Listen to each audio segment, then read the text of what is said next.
स्वागत है आपका ज्ञानोदय पॉडकास्ट में। आज हम एक बहुत ही दिलचस्प और महत्वपूर्ण विषय पर बात करने वाले हैं, महारत। मतलब किसी भी क्षेत्र में वो असाधारण योग्यता और समझ का शिखर कैसे हासिल किया जाए। हाँ बिल्कुल। और इसके लिए हम रॉबर्ट ग्रीन की जो मशहूर किताब है मास्टरी, उसको आधार बनाएंगे।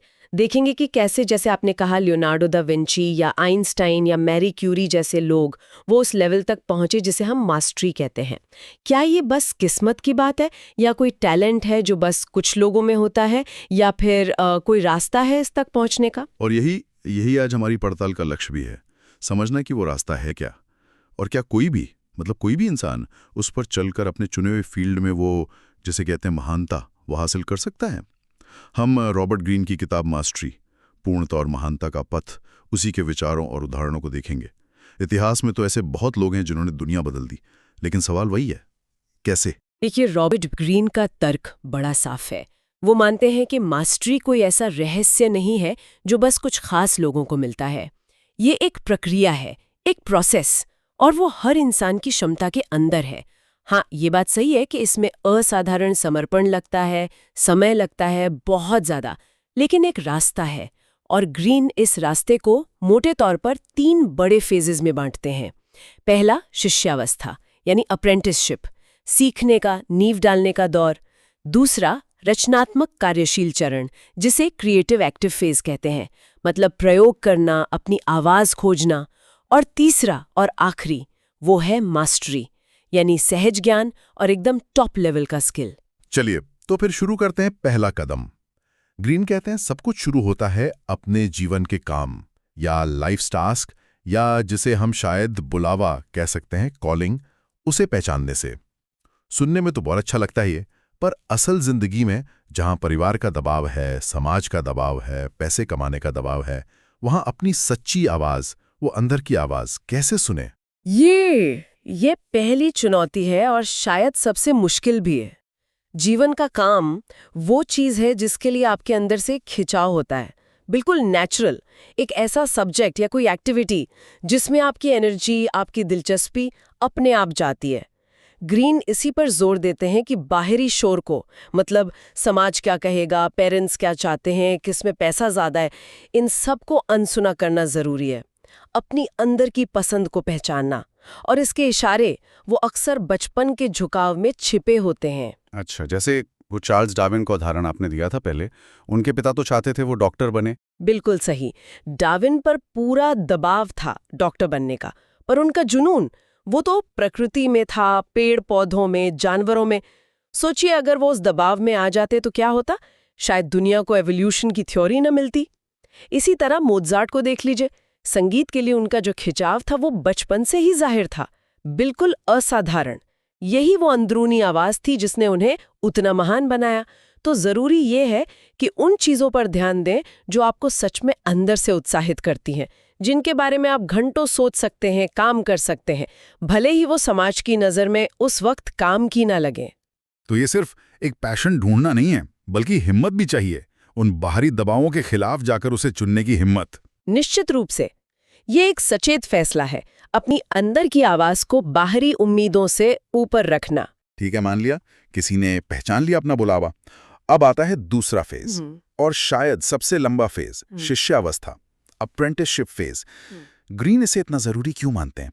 यहां फोकस क्या होना चाहिए? पैसा, नाम कमाना, या कुछ और? ग्रीन के हिसाब से शिष्यावस्था ही वो बुनियाद है, वो फाउंडेशन जिस पर मास्टरी की पूरी इमारत खड़ी होगी।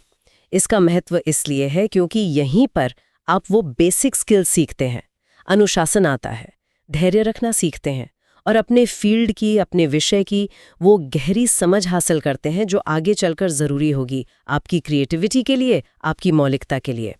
इस स्टेज पर पहला लक्ष्य पैसा कमाना या फेमस होना बिल्कुल नहीं होना चाहिए। सिर्फ और सिर्फ सीखना, लर्निंग, यही लक्ष्य है। लेकिन यहीं तो मुश्किल आती है। लोग धैर्य खो देते हैं अक्सर। शुरू के काम दोहराव वाले होते हैं, उबाऊ लग सकते हैं, और आज की दुनिया में तो सब कुछ तुरंत चाहिए, रिजल्ट्स, पहचान। ये धीरज रखना, ये तो बहुत बड़ा चैलेंज है। आपकी बात 100% सही है। ये चरण असल में धैर्य की परीक्षा ही है। वो जो छोटे छोटे उबाऊ लगने वाले काम होते हैं ना, असल में वही आपको बारीकियों पर ध्यान देना सिखाते हैं, अनुशासन लाते हैं, सहनशीलता बढ़ाते हैं। ग्रीन कहते हैं कि सिर्फ जानकारी जमा करना या किताबें पढ़ लेना काफी नहीं है। असली सीख आती है ध्यान से देखने से, ऑब्जर्व करने से और फिर लगातार प्रैक्टिस करने से।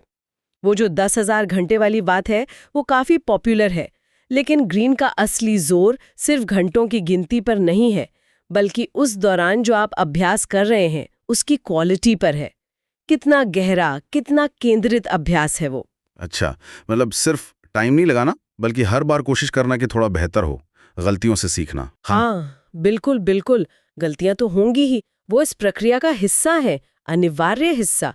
थॉमस एडिसन का ही उदाहरण ले। बल्ब बनाने से पहले हजारों बार वो असफल हुए, पर उनके लिए हर असफलता एक डेटा पॉइंट थी, एक सीख थी। अच्छा, ऐसे नहीं होता, चलो कुछ और ट्राई करें। इस चरण में 2 बड़ी रुकावटें भी आती हैं। एक तो अहंकार, ईगो, और दूसरा आलोचना का डर कि लोग क्या कहेंगे। आपको एकदम विनम्र होकर सीखने के लिए तैयार रहना होगा। ये मानना होगा कि हाँ, अभी मुझे बहुत कुछ नहीं पता। और जब कोई आलोचना करे तो उसे पर्सनल अटैक की तरह नहीं लेना है, बल्कि एक अवसर की तरह देखना है, सीखने का मौका। अपनी भावनाओं पर, इमोशंस पर काबू रखना यहाँ बहुत जरूरी हो जाता है। और एक गाइड, एक मेंटर, उसकी भूमिका भी तो यहाँ बहुत अहम हो जाती होगी, है ना? अत्यंत महत्वपूर्ण, बेहद जरूरी। एक अच्छा मेंटर आपकी सीखने की रफ्तार को कई गुना तेज कर सकता है। वो आपको सही दिशा दिखा सकता है, उन गलतियों से बचा सकता है जिनमें आप शायद अकेले फंस जाते। मेंटर ढूंढना और फिर उनसे सीखना, ये शिष्यावस्था का एक बहुत ही सेंट्रल पार्ट है। जैसा कि हम ज्ञानोदय पॉडकास्ट में भी अक्सर बात करते हैं सीखने की कला और विज्ञान पर, ये जो शिष्यावस्था का सिद्धांत है, ये उसी लगातार सीखने की प्रक्रिया का एक प्रैक्टिकल रूप है। ग्रीन के हिसाब से इस पूरे चरण में 5 से 10 साल इतना गहरा इन्वेस्टमेंट लग सकता है। 5 से 10 साल, ये वाकई एक लंबा समय है। और इसी से जुड़ा एक और पहलू है जिस पर ग्रीन काफी जोर देते हैं, वो है टेक्निकल स्किल के साथ साथ सामाजिक समझ, यानी सोशल इंटेलिजेंस, उसका विकास करना। ये थोड़ा सा चौंकाता है। मतलब क्या अपने काम में बहुत अच्छा होना काफी नहीं है? लोगों से अच्छा व्यवहार करना क्यों इतना जरूरी है? देखिए, ग्रीन का नजरिया यहाँ बहुत प्रैक्टिकल है, बहुत यथार्थवादी। वो मानते हैं कि मास्टरी अकेले में, एकांत में हासिल नहीं होती। आप कितने भी टैलेंटेड हो, आपको लोगों के साथ काम करना ही पड़ेगा। आपके सहकर्मी होंगे, सीनियर्स होंगे, जूनियर्स होंगे, यहाँ तक के कॉम्पिटिटर्स भी होंगे। अगर आप लोगों की भावनाओं को, उनकी इच्छाओं को, उनके डर को, उनके ईगो को नहीं समझ पाते, या ऑफिस की जो अंदरूनी राजनीति होती है, ऑफिस पॉलिटिक्स, उसको भांप नहीं पाते, तो आप बेवजह के झगड़ों में उलझ सकते हैं या टैलेंटेड होते हुए भी पीछे रह सकते हैं। लेकिन क्या ये एक तरह की मैनिपुलेशन या ऑफिस पॉलिटिक्स सीखना नहीं हुआ, जिसे बहुत से लोग नेगेटिव मानते हैं? ये सवाल बहुत अहम है। ग्रीन इसे नेगेटिव जोड़-तोड़ की तरह नहीं देखते। उनके लिए सोशल इंटेलिजेंस का मतलब है इंसानी स्वभाव की गहरी समझ, ह्यूमन नेचर को समझना, ये जानना कि लोगों को क्या चीज़ मोटिवेट करती है, उन्हें किस बात से डर लगता है, वो कब सच बोल रहे हैं, कब दिखावा कर रहे हैं। ये समझ आपको मदद करती है सहयोग बनाने में, बेवजह की दुश्मनी से बचने में और अपने आइडियाज़ को सही तरीके से दूसरों तक पहुंचाने में। ये दूसरों को समझने की कला है, न कि उनका इस्तेमाल करने की। और मास्टरी के रास्ते पर ये उतना ही जरूरी है जितना आपका मेन स्किल।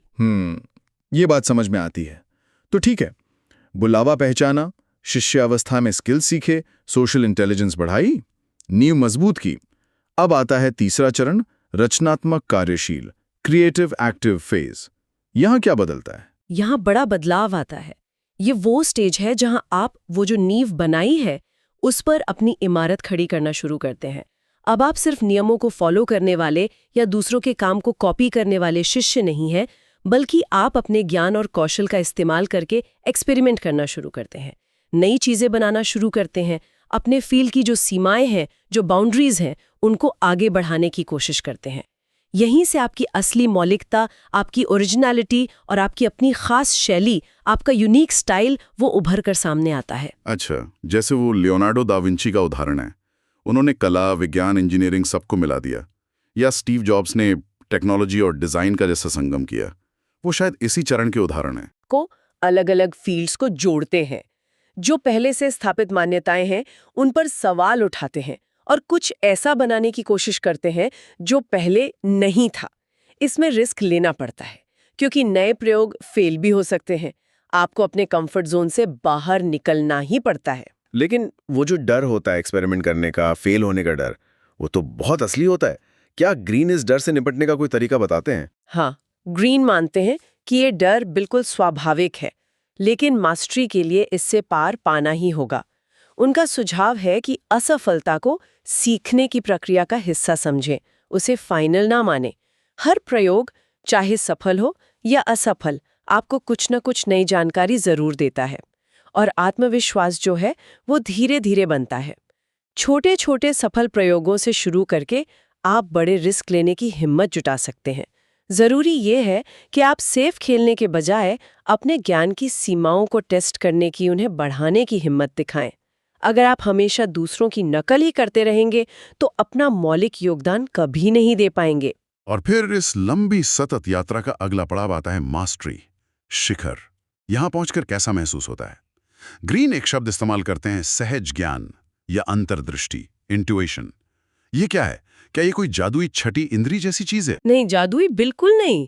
ग्रीन के अनुसार ये जो इंट्यूशन है, ये सहज ज्ञान, ये असल में हजारों हजार घंटों के गहरे अभ्यास और अनुभव का नतीजा है, निचोड़ है उसका। जब आप किसी फील्ड में इतना ज्यादा डूब जाते हैं कि उसके सारे पैटर्न, सारे नियम, सारी बारीकियां वो आपके दिमाग में एकदम रच बस जाती हैं, तब आपका दिमाग सबकॉन्शियस लेवल पर कनेक्शंस बनाने लगता है, चीजों को जोड़ने लगता है। आप मुश्किल सिचुएशंस को तुरंत समझ जाते हैं। आपको सही समाधान या अगला कदम क्या होना चाहिए वो बिना ज्यादा सोचे ही समझ आ जाता है। जैसे कोई बहुत अनुभवी शतरंज का ग्रैंड मास्टर होता है, वो बोर्ड देखते ही बता देता है कि कौन सी चाल सबसे अच्छी रहेगी। शायद वैसा कुछ? हाँ, बिल्कुल वैसा ही। वो हर मोड़े की हर संभावना को कॉन्शियसली कैलकुलेट नहीं करते। उनका दिमाग पैटर्न को पहचानता है और तुरंत सही दिशा भांप लेता है। ये सालों के अभ्यास से विकसित हुई एक बहुत ही हाई लेवल की समझ है। मास्टरी में ये इंट्यूशन, ये सहज ज्ञान, तर्क और विश्लेषण के साथ मिलकर काम करता है, जिससे आप न केवल तेज बल्कि अक्सर कमाल के सटीक फैसले ले पाते हैं। और वो जो फ्लो स्टेट की बात होती है, उसका अनुभव भी इसी लेवल पर होता है? हाँ, बिल्कुल। मास्टरी का एक बहुत ही सुखद और प्रोडक्टिव पहलू है फ्लो की अवस्था। ये वो मानसिक स्थिति है जब आप अपने काम में इतने मग्न हो जाते हैं, इतने तल्लीन कि आपको समय बीतने का पता नहीं चलता। अपने आसपास क्या हो रहा है उसका एहसास नहीं रहता, यहाँ तक कि भूख प्यास का भी ख्याल नहीं रहता। आप पूरी तरह से उस पल में होते हैं, उस काम में होते हैं। ये गहरी एकाग्रता, आनंद और पीक परफॉर्मेंस की स्थिति है। लेकिन क्या मास्टरी का मतलब यह है कि अब आप कभी गलती नहीं करेंगे या आपको सब कुछ पता चल गया? नहीं, मास्टरी का मतलब ये बिल्कुल नहीं है कि आप सर्वज्ञ हो गए या कभी गलती नहीं करेंगे, बल्कि इसका मतलब है कि आपके पास अपने फील्ड की इतनी गहरी समझ है कि आप गलतियों को जल्दी पहचान लेते हैं, उनसे जल्दी सीखते हैं और जल्दी ही वापस ट्रैक पर आ जाते हैं। मास्टरी कोई फाइनल डेस्टिनेशन नहीं है कि बस पहुंच गए और अब सीखना बंद। ये एक लगातार चलने वाली प्रक्रिया है, जीवन भर चलने वाली खोज।